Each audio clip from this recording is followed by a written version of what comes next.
Hello everyone, welcome to my channel. आज हम इस वीडियो में क्वांटम मैकेनिक्स का एक इम्पॉर्टेंट टॉपिक, एक important concept heat capacity of solid topic detail में डिस्कस करेंगे।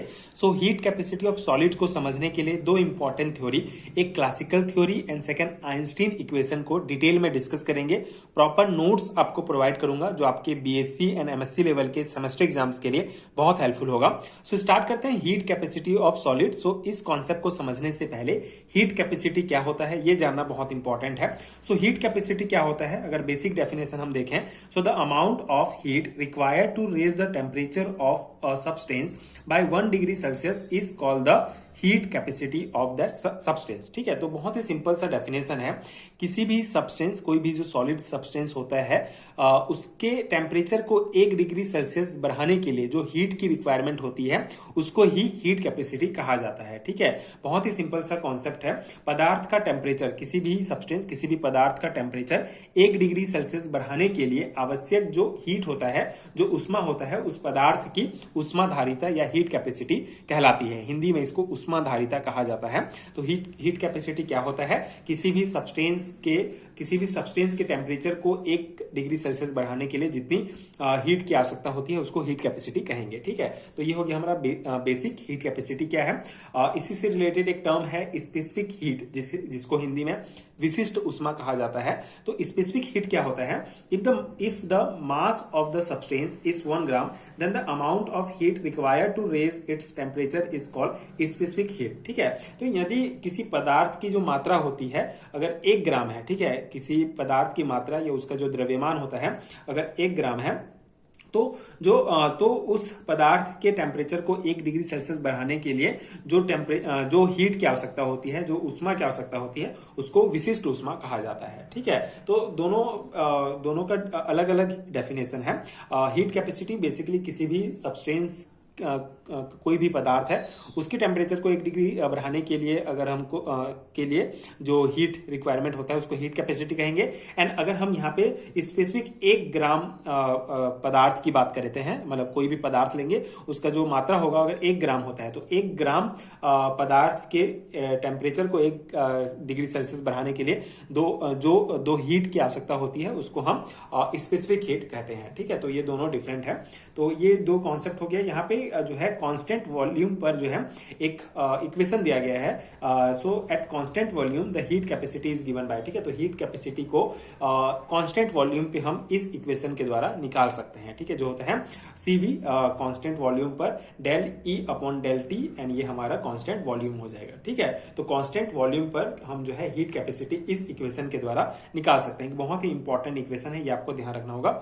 ये हमारा पहला इक्वेशन होगा इस टॉपिक का। ठीक है, तो ये हमारा कांस्टेंट वॉल्यूम पर हीट कैपेसिटी निकालने का इक्वेशन हो गया। अब हम जो है सॉलिड के हीट कैपेसिटी को डिस्कस करेंगे। उसको समझने के लिए दो इंपॉर्टेंट थ्योरी दिए गए थे। पहला हम क्लासिकल थ्योरी डिस्कस करेंगे कि क्लासिकल थ्योरी के अकॉर्डिंग क्या कहा गया था और क्या इक्वेशन दिया गया था। क्लासिकल थ्योरी मतलब जो सबसे पहले पुराने जो वैज्ञानिक थे उन्होंने ये थ्योरी जो है हीट कैपेसिटी के लिए जो है ये थ्योरी दिया था।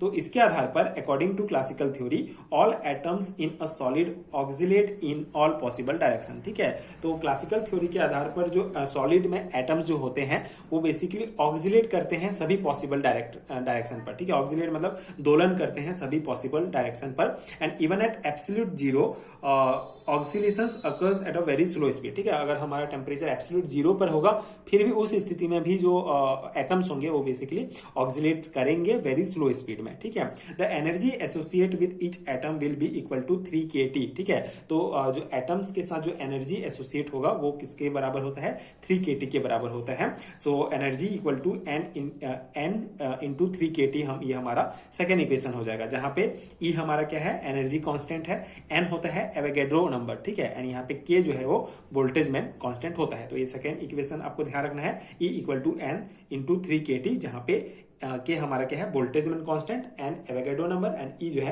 Energy constant. ठीक है, तो ये हमारा सेकेंड इक्वेशन हो गया। अब यहाँ पे जो बोल्टेजमैन कांस्टेंट है जिसको के द्वारा डिनोट किया गया है, के बराबर होता है R अपॉन एन। ठीक है, बोल्टेजमैन कांस्टेंट के equal to R upon N. तो यहाँ पे हम ये जो हमारा सेकेंड इक्वेशन है यहाँ पे के जगह हम R अपॉन एन जो है रखेंगे। ठीक है, तो E equal to N into 3, बस के जगह हमको क्या करना है, R अपॉन एन रखेंगे इंटू T। ये हमारा इक्वेशन थर्ड हो जाएगा।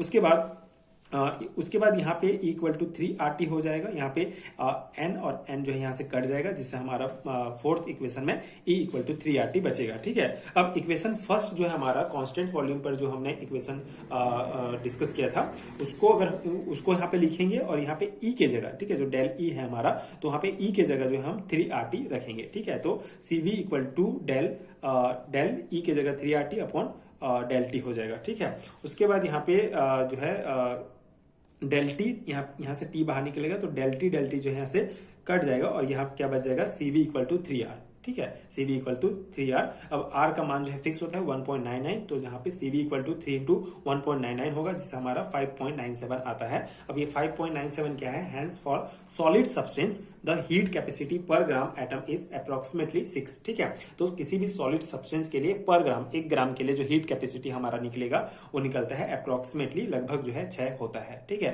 तो इस प्रकार से क्लासिकल मेथड के द्वारा किसी भी सॉलिड सब्सटेंस का हीट कैपेसिटी जो है हम ज्ञात कर सकते हैं। तो ये बेसिक जो है इसका डेरिवेशन है, बेसिक फॉर्मूला है, आपको याद रखना होगा। ठीक है, this value agree with the experimentally determined value by Dulong and Petit. ठीक है, ड्यूलोंग एंड पेटिट के द्वारा जो है एक्सपेरिमेंट करके ये जो वैल्यू है ये निकाला गया था। तो ये वैल्यू जो है ड्यूलोंग एंड पेटिट के द्वारा जो एक्सपेरिमेंट करके जो वैल्यू निकाला गया था, दोनों सेम है, मतलब दोनों बराबर है, ये पॉइंट यहाँ पे कहा गया है। ठीक है, तो ये हो गया हमारा क्लासिकल थ्योरी। अब सेकेंड जो थ्योरी है वो है आइंस्टीन का इक्वेशन। ठीक है, तो किसी भी सॉलिड का हीट कैपेसिटी ज्ञात करने के लिए क्वांटम थ्योरी को यूज किया था आइंस्टीन ने और अपना एक इक्वेशन दिया था जिसको द आइंस्टीन इक्वेशन कहा जाता है। तो इसका कॉन्सेप्ट क्या है, देखिए, the explanation of the variation of heat capacity of solid element with temperature was given by Einstein in 1907 based on quantum theory। ठीक है, तो ये पॉइंट क्या कहता है कि सॉलिड एलिमेंट के हीट कैपेसिटी में टेम्परेचर के साथ परिवर्तन का जो एक्सप्लेनेशन है उसको आइंस्टीन ने सन 1907 में क्वांटम थ्योरी के आधार पर दिया था। ठीक है, किसी भी सॉलिड एलिमेंट के हीट कैपेसिटी में टेम्परेचर के साथ क्या परिवर्तन होता है उसको जो है एक्सप्लेन किया था आइंस्टीन ने सन 1907 में। क्वांटम थ्योरी को इन्होंने यूज किया था, ये इंपॉर्टेंट है। And Einstein use quantum theory to explain the change in oscillation energy of atomic oscillator. ठीक है, तो एटॉमिक ऑक्सीलेटर से जो जुड़ा हुआ जो ऑक्सीलेशन एनर्जी होता है उसमें किस प्रकार चेंज होगा उसको एक्सप्लेन करने के लिए आइंस्टीन ने क्वांटम थ्योरी का यूज किया था। ठीक है, तो ये 2 पॉइंट हमारा क्लियर हो गया। थर्ड है the total oscillation energy in 1 gram atom of solid element is. अब उन्होंने इक्वेशन दिया था जो टोटल ऑक्सीलेशन एनर्जी है 1 ग्राम एटम, किसी भी सॉलिड एलिमेंट के 1 ग्राम एटम का जो टोटल ऑक्सीलेशन एनर्जी है उसको हम इस इक्वेशन के द्वारा निकाल सकते हैं, जो जिसको हम E equal to 3n h nu upon E की घात h nu upon KT minus 1। ठीक है, ये हमारा इक्वेशन फर्स्ट है। किसका इक्वेशन है, आइंस्टीन के द्वारा दिया गया था। किसी भी सॉलिड एलिमेंट के 1 ग्राम एटम के ऑक्सीलेशन एनर्जी को ज्ञात करने के लिए ये जो है हमारा दिया गया था। ठीक है, ये इक्वेशन दिया गया था। अब ये जो इक्वेशन है हमारे, ये एनर्जी है, इसको क्या करेंगे, eight constant volume of molar heat capacity. तो कांस्टेंट वॉल्यूम के लिए जो हमारा कांस्टेंट वॉल्यूम के लिए जो हमारा इक्वेशन था, जो ये वाला CV equal to del E upon del T constant volume में। ठीक है, तो यहाँ पे जो है हम यूज करेंगे हमारा ये वाला ये E के जगह जो है ये सभी हम रखेंगे। ठीक है, ये एनर्जी जो हमको ऑक्सीलेशन एनर्जी का जो इक्वेशन है, इस इक्वेशन 1 के जो इस भाग को हम कहाँ रखेंगे, हमारे इस फॉर्मूला में रखेंगे, यहाँ पे E के जगह। ठीक है, तो यहाँ पे रखेंगे तो हमको ये सेकेंड इक्वेशन प्राप्त होगा। यहाँ पे आप देख सकते हैं CV equal to del E upon del T V, तो यहाँ पे डेल अपॉन डेल टी तो सेम रहेगा, E के जगह ये हमारा पूरा आ जाएगा यहाँ पे, उसके बाद ये हमारा इक्वेशन सेकंड मिल जाएगा। अब यहाँ से जो है इस इक्वेशन सेकंड को जब हम डिफ्रेंशिएट करेंगे तो हमको ये इक्वेशन थर्ड प्राप्त होता है। ठीक है, तो ये इक्वेशन थर्ड आप याद रखेंगे, ये हमारा आइंस्टीन इक्वेशन कहलाता है। ठीक है, इक्वेशन सेकंड को जब हम डिफ्रेंशिएट करेंगे तो हमको ये इक्वेशन थर्ड प्राप्त होगा। इसी को ही equation third is called the Einstein equation. Equation third को ही आइंस्टीन इक्वेशन कहा जाता है। ठीक है, तो ये हमारा हीट कैपेसिटी ऑफ सॉलिड, किसी भी सॉलिड एलिमेंट का हीट कैपेसिटी जो है हम क्वांटम थ्योरी को यूज करके जो है किस प्रकार निकाल सकते हैं, उसके लिए आइंस्टीन ने इक्वेशन दिया, जो ये हमारा आइंस्टीन इक्वेशन कहलाता है। ठीक है, तो ये हमारा कॉन्सेप्ट हो गया। सिंपल सा नोट्स है, कभी कभी एग्जाम्स में पूछा जाता है। अगर आपके सिलेबस में टॉपिक है तो डेफिनेटली बहुत इंपॉर्टेंट टॉपिक है, आप इसको प्रिपेयर कर सकते हैं। एंड हम यहाँ पे जितना बेसिक था मैंने पूरा आपको समझाने का प्रयास किया है। आई होप कि आपको समझ में आ गया होगा। अगर मैं हैंड रिटन नोट्स की बात करूं, अगर आपको बीएससी एंड एमएससी लेवल के हैंड रिटन नोट चाहिए तो नीचे डिस्क्रिप्शन बॉक्स में आपको लिंक मिल जाएगा, आप चेक कर सकते हैं। एंड अगर वीडियो हेल्पफुल है तो आगे की वीडियोज देखने के लिए चैनल के साथ जुड़े रहिए। Thank you so much for watching.